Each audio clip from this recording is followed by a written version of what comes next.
Hi guys, this video I created is to troubleshoot how to verify and monitor forms from teachers and whether or not they have been submitted or not. So this will make your life a whole lot easier, and you don't even have to send an email or anything. It's all done through Ellevation. So you do have access to see what teachers have submitted these forms and who hasn't, and those that haven't, how you can send them reminders. So you're going to log into Ellevation. From the Student tab, you're going to go to Monitoring, and you're going to select what form it is that you're looking at. So my piece of advice is look at the calendar and only focus on the first testing date. So if the EOC 1 and EOC 2 are the first exam that you need to tackle, then let's go ahead and just focus on this one. Now, these forms, I have already pre-assigned them automatically. So this information is on that presentation that I shared with you. I have all of the dates right here. So I took the testing date and I gave it a due date, and based on the due date, I gave teachers about a week. Actually, I think I did it 8 days. 8 days prior to, so they have 8 days to turn around and complete them. So there's their due date, and this gives you an idea of when you can have your LPAC meetings, depending on the testing date for your STAR recommendations. So what you can do, and I also included this in the presentation, is that you can only focus on the LPACs for, let's say, social studies, 8th grade social studies, or 5th grade science.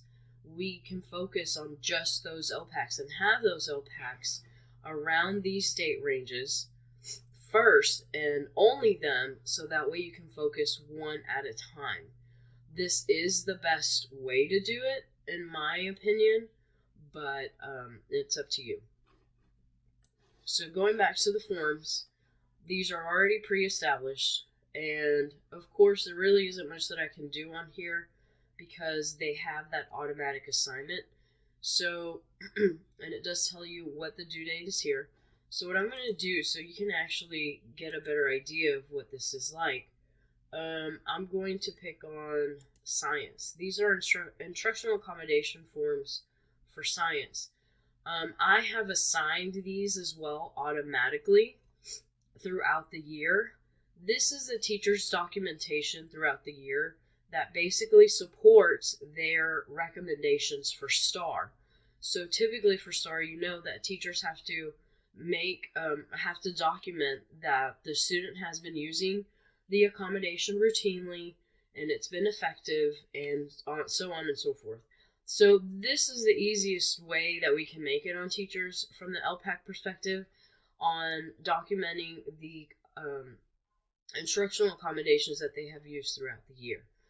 So assigned forms needs monitoring means that this group of students need the form and they don't have it.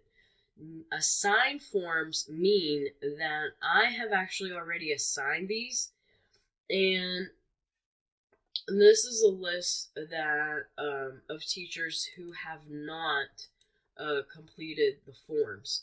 So what I'm going to do in here, if you notice, my due date was December 2nd, so they still haven't completed it.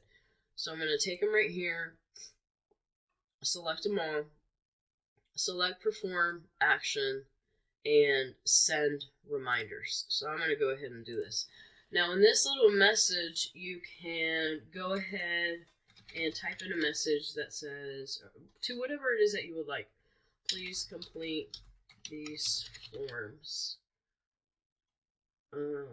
They are past the due date.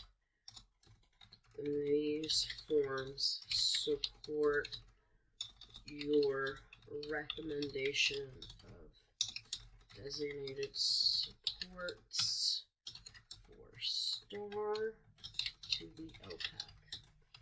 By completing these forms, this will keep you from having to attend the LPAC meeting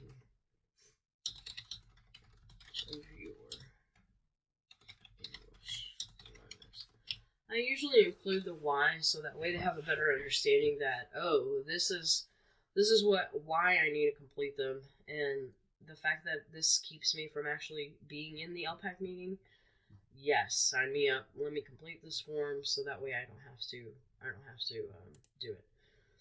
So this is how I'm sending, and this will automatically send them an email from Ellevation. So that part's done. And the submitted forms means that obviously the teachers have completed their forms. So that's how you do this part. Perform action. You can generate a listing. You can generate a report. So generate listing or generate report. Well, actually, for some reason this feature is not working. Okay, I remember why I can't do it from here. It's because more than 250 students are selected. So I'm just gonna select these first two so you can see. Generate listing gives you a form where it's just for science. It lets you know what teachers have actually completed. And so this gives you a little bit more detailed information. You can export this. You can download this into a PDF. You can export it to a CSV, which is an Excel file. This gives you more in detail of who has completed the forms. So same thing where if you want to tackle those teachers that haven't turned in those forms, if you actually want to list, you can do the same way here. It's like, okay, these are the teachers that I need to go talk to, and because they haven't completed it. So same thing, you can download a PDF and send them an email. But remember that more than likely you have already sent them that email reminder. But if you do want to touch base personally, you can do that.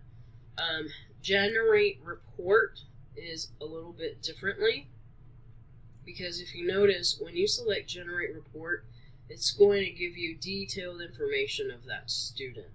You want to stay away from this option because if you notice, it gives you all of the information for just one student, and you definitely do not want that.